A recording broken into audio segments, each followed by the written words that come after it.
Olá, eu sou a Betina, estou aqui para convidar você a se inscrever aqui no nosso canal, ativar o sininho das notificações e deixar um super like. Deus abençoe você e sua família. Livro Ouse Pedir Mais, capítulo 10. Proteja o seu tempo a sós com Deus. Primeiro, as primeiras coisas. Uma professora pegou um grande pote de vidro cheio de pedras do tamanho de um punho. Então ela perguntou à turma se o pote estava cheio. Sim, responderam todos. Então ela pegou um balde com pedregulhos do tamanho de ervilhas e o despejou no pote, chacoalhando-os para se encaixarem entre as pedras maiores. O pote está cheio agora? Perguntou mais uma vez. Provavelmente não, foi a resposta. Então ela pegou uma vasilha com areia e derramou lá dentro. Ela preencheu todos os buraquinhos entre as pedras grandes e as pedras pequenas. E agora? Indagou. Não, responderam com certeza. Ainda não está cheio. Ela sorriu. Vocês estão certos, disse ela, enquanto pegava um jarro de água e derramava dentro do pote. A água ensopou a areia e a região em torno das pedras. Ela deu um passo para trás com um sorriso. O que estou tentando ensinar a vocês por meio dessa parábola? Um aluno se prontificou. Você está nos dizendo que não importa o quanto estejamos ocupados, sempre dá para acrescentar algo mais em nossa agenda. Todos riram. Então ela maniou a cabeça. Aprenda a colocar primeiro as pedras grandes no pote. Depois, encaixe tudo em volta delas. É preciso estabelecer de maneira consciente quais são as prioridades de vida. Caso contrário, os detalhes da areia e os pedregulhos roubarão todo o seu tempo. É assim que acontece em nossa vida espiritual, física, financeira e emocional. Necessitamos aprender a estabelecer prioridades e colocar primeiro no pote as pedras grandes, as coisas mais importantes em nossa vida, antes que elas sejam deixadas de fora pelos detalhes triviais diários. Todos nós que estamos envolvidos no ministério costumamos nos enganar achando que servir a Deus é o mesmo que conhecê-lo, mas não é. Deus está nos chamando para estar com Ele e conhecê-lo antes de sair para servi-lo. Marcos 3,14. Não podemos dar aos outros aquilo que não recebemos assentados aos seus pés. Nada é tão importante em nossa vida que valha o risco de perder a sua própria alma. Ellen White adverte: tenham cuidado em não negligenciar a oração particular e o estudo da palavra de Deus. Estas são as suas armas contra aqueles que estão procurando impedir o seu progresso espiritual. A primeira negligência da oração e do estudo bíblico torna-se mais fácil a segunda negligência. À medida que aprendemos a transformar o tempo de Deus em nossa prioridade diária, mesmo se deixarmos de dormir pouco ou tirarmos alguma outra coisa da agenda, descobrimos que tudo mais na vida começa a fluir de maneira mais tranquila. Em vez de gastar o dia inteiro para realizar um projeto, precisamos de apenas algumas horas, porque estaremos trabalhando em força e sabedoria sobrenaturais. Em lugar de nos sentir ansiosos e estressados, porque muitas coisas demandam nossa atenção, teremos a sensação de perfeita paz, porque Deus está no controle. Embora nem sempre faz sentido de acordo com os padrões humanos, sempre que damos a Deus, Ele sempre nos dá muito mais de volta. Preserve seu tempo a sós. Agora que renovamos o nosso compromisso de colocar Deus em primeiro lugar, o que podemos fazer para proteger e salvaguardar o nosso tempo com Ele todos os dias? Aqui estão algumas dicas pessoais. Encontre um lugar solitário para se encontrar com Deus. Em Marcos 1,35, somos inspirados. De madrugada, quando ainda estava escuro, Jesus se levantou-se, saiu de casa e foi para um lugar deserto, onde ficou orando. Ajuda ter o próprio lugar solitário, onde você faz a sua devoção pessoal todos os dias. Pode ser sua cadeira preferida, perto da lareira, ou qualquer lugar onde os olhos curiosos não o enxergam. É claro que não há nada de mágico em relação ao local. Afinal, Deus não se confia dentro de muros ou de espaços específicos. Ele vai conosco por meio do Espírito Santo para qualquer lugar. A ideia é que se você estiver em um lugar previamente designado, será mais fácil permanecer-se em distração durante o seu período com Deus do que se não tiver um plano e começar a se movimentar ao acaso em seu lar, no meio de uma confusão de vida cotidiana. Desenvolva o hábito de dormir cedo. Não vou nem me deter nos benefícios do sono adequado para a saúde, ou de fato que Ellen White diz certa vez que o sono que fazemos antes da meia-noite é 2 vezes mais benéfico do que feito após esses horários. No entanto, se não nos planejarmos com antecedência desde a noite anterior, será muito difícil acordar e passar tempo com Deus na manhã seguinte, simplesmente por estarmos cansados demais pelo fato de termos ficado acordados até tarde.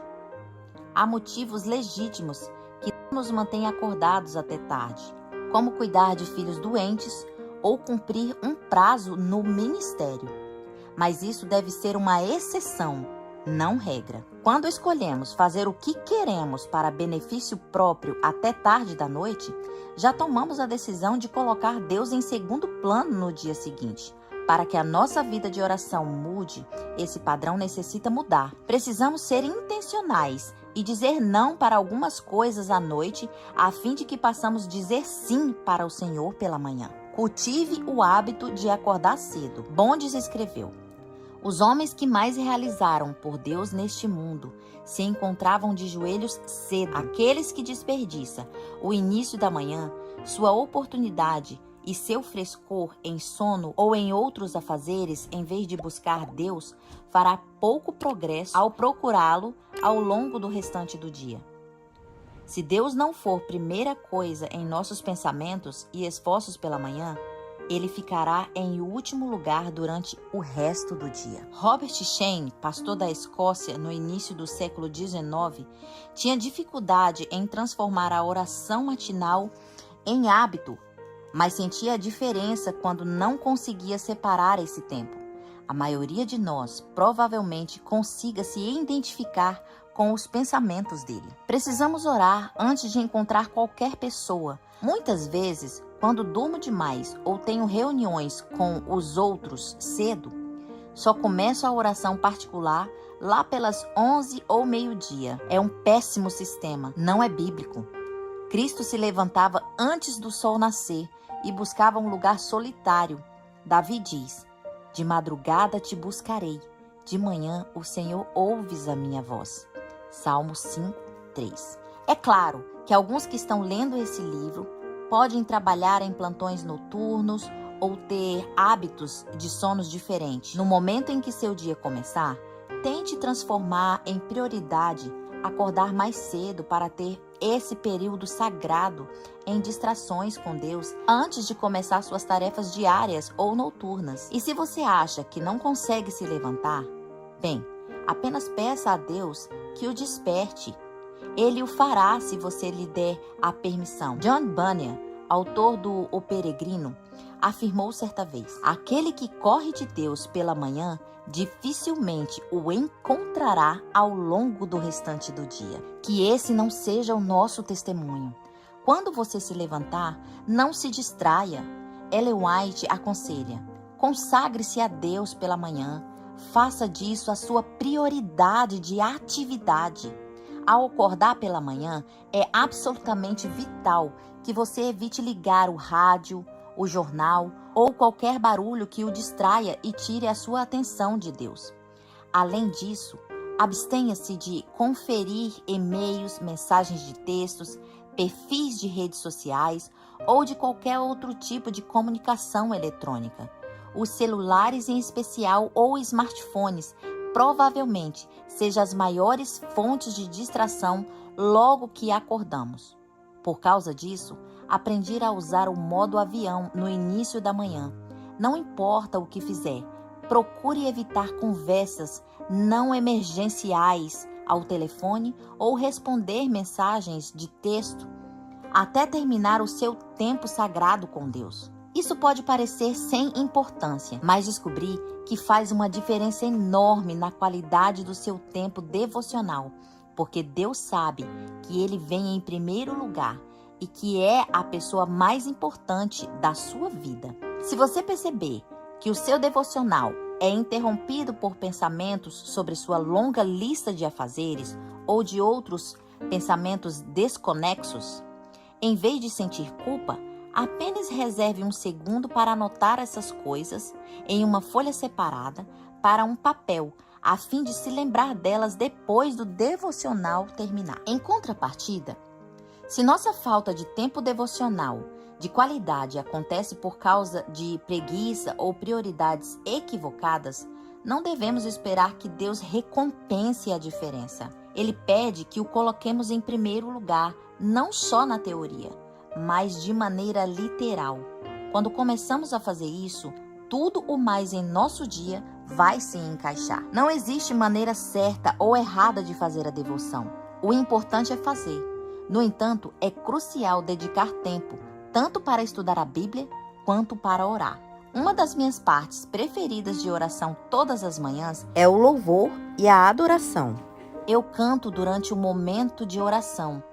A inspiração nos explica. O canto é um ato de adoração, tanto quanto a oração. Realmente, muitos hinos são orações. Após separar um tempo para orar, eu me dedico a um estudo mais concentrado da Bíblia, estudando um tema específico ou uma história das Escrituras, ou sigo algum plano diário de leitura da Bíblia, como, por exemplo, Reavivados por Sua Palavra. Gosto de ler as referências cruzadas, bem como conferir as palavras originais no grego, no hebraico, a fim de obter a melhor compreensão de determinada passagem bíblica. Isso é poderoso. No entanto, ainda que tornemos os melhores teólogos do mundo, se não permitirmos que a Bíblia transforme o nosso coração e a nossa vida, o que teremos ganhado com isso? Por essa razão, ao ler e estudar a palavra de Deus, eu me pergunto o tempo inteiro: como posso aplicar isso na minha vida hoje? O que Deus está tentando me ensinar por meio deste texto hoje? Como posso me tornar mais semelhante ao Senhor hoje? Nada há mais apropriado para fortalecer o intelecto do que o estudo das Escrituras. Nenhum outro livro é tão poderoso para levar os pensamentos, para dar vigor às habilidades, como as grandiosas e enobrecedoras verdades bíblicas. Se a palavra de Deus fosse estudada como deveria ser, as pessoas teriam uma mente mais esclarecida, um caráter bem mais nobre e uma firmeza de propósito, coisas raramente vistas nos dias de hoje. Trate Deus com respeito, lembrando-se do Deus que Ele realmente é. A inspiração nos recorda. Devemos comparecer diante de Deus com reverência santa. Os anjos velam a face em sua presença. Os querubins e os resplendentes dos santos serafins se aproximam do seu trono com solene reverência. Quanto mais nós seremos finitos pecadores, devemos comparecer da forma reverente diante do Senhor, nosso Criador.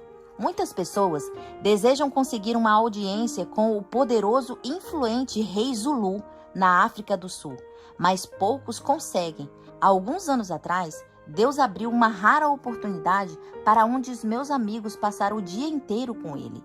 E os dois se tornaram bons amigos. Tempo depois, quando a filha do rei se casou, meu amigo foi convidado para a cerimônia.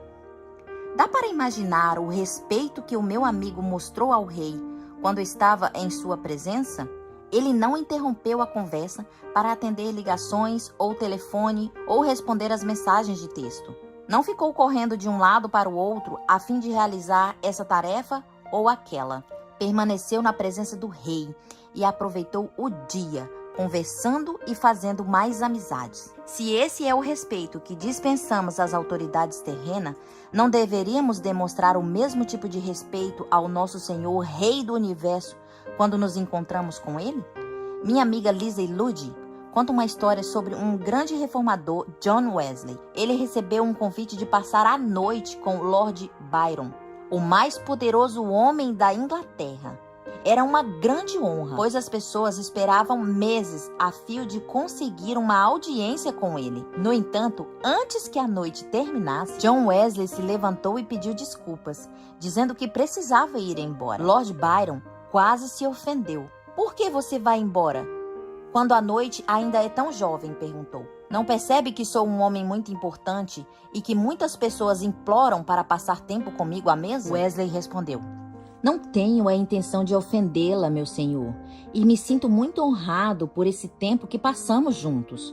Mas tenho um compromisso com o Rei do Universo agora, e não ouso estar cansado nem chegar atrasado. Que exemplo real de colocar as prioridades na ordem correta. Talvez você esteja pensando, sim, mas bem que ele poderia ter feito uma pequena exceção nesse caso, não acha? Afinal, estava diante de uma autoridade importante. Ele poderia ter passado o tempo com Deus mais tarde. É claro que o Senhor compreenderia. Deus realmente compreende. Ele compreende que somos fracos, frágeis, desesperadamente necessitados de uma conexão contínua com Ele. Uma conexão que precisa ser mais forte do que qualquer laço terreno e mais importante do que qualquer honra deste planeta. Afinal, Ele é o Rei dos Reis, Senhor dos Senhores. A oração é nosso compromisso divino, o compromisso acima de todos os outros. Quando o perdemos, nós nos colocamos em solo inimigo. A inspiração nos diz: as trevas do maligno envolvem os que negligenciam a oração. As tentações sussurradas pelo inimigo os levam a pecar. E tudo isso porque não se utilizam dos privilégios que Deus lhe deu, os quais advêm da oração. Mantenha Deus com você ao longo do dia. Mesmo depois de terminar a devoção matinal, Deus deve ir conosco, permanecer conosco, habitar dentro de nós. Assim como Enoque, devemos aprender a andar com o Senhor todos os dias. Quando surgirem problemas e necessitamos de sabedoria, devemos orar. Aliás, podemos permanecer tão próximo de Deus que toda a aprovação inesperada, nossos pensamentos se voltarão tão naturalmente para Ele quanto a flor se volta para o sol. Ellen White, se dirigindo aos pastores da igreja e aos líderes, ela falou com veemência: ninguém necessita se sentir ocupado demais para orar, cheio demais de compromisso, para dedicar 15 minutos ocasionais para buscar o conselho de Deus? Meus irmãos dependem inteiramente de Deus ao passar pelo dia. Se estão procedendo de outra maneira, é hora de dar um basta. Parem exatamente onde estiverem e mudem a ordem de suas coisas. Podemos até ter boas intenções, a maioria de nós tem, mas quando essas boas intenções não levam a um bom discipulado, normalmente isso deve ser uma falta de intencionalidade de nossa parte. Então, aprendemos a ser intencionais. Devemos dedicar tempo para o cultivo intencional desse relacionamento. Devemos proteger nosso tempo a sós com Deus como algo sagrado, pois ele pertence ao Senhor quanto o dízimo. Lembre-se, Daniel considerava o seu momento de culto de adoração tão importante que se mostrou disposto a parar em uma cova de leões para não abrir mão da devoção pessoal. Temos o mesmo compromisso hoje? Enquanto seguimos adiante, ousemos colocar Deus em primeiro lugar todos os dias. Afinal, Ele não é qualquer um. Ele é o nosso Salvador e Rei.